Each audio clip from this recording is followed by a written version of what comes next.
Tu vas halluciner. Le Japon a vendu en masse des bons du trésor américain. Ouais, tu as bien entendu.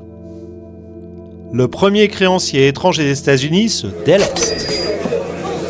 Séisme à Tokyo et onde de choc sur les marchés mondiaux. Mais pourquoi ? Simple défense du yen ou message géopolitique bien placé ? Dans cette vidéo, on va décortiquer tout ça en 5 actes, avec des faits, une analyse claire et un peu d'histoire monétaire. Accroche-toi, le dollar tremble et le monde change. Tout commence début 2025. Le Japon vend des dizaines de milliards de dollars d'un coup. Tu imagines ? Pendant des années, ils ont empilé les bons du trésor, plus de 1100 milliards de dollars.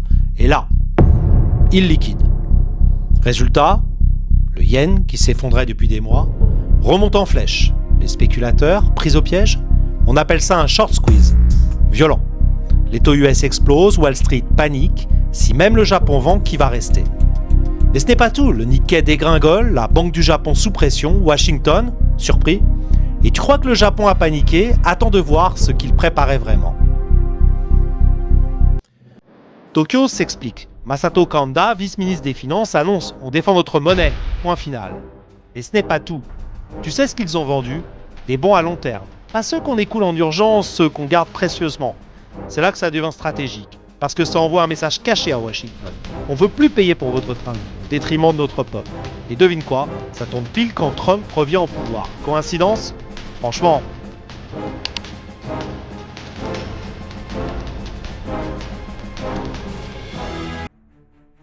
Les économistes s'affolent, parce que là, on parle d'un changement de paradigme. Ce que le Japon a vendu, ce n'est pas juste du papier, c'est une assurance sur l'alliance US-Japon. Et là, elle est entamée.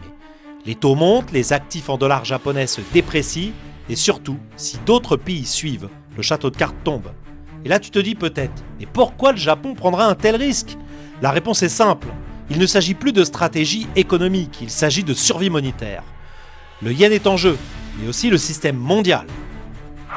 Alors remontons un peu dans le temps. 1944, Bretton Woods. Le dollar devient la référence mondiale adossée à l'or, solide, rassurant. Mais les États-Unis abusent.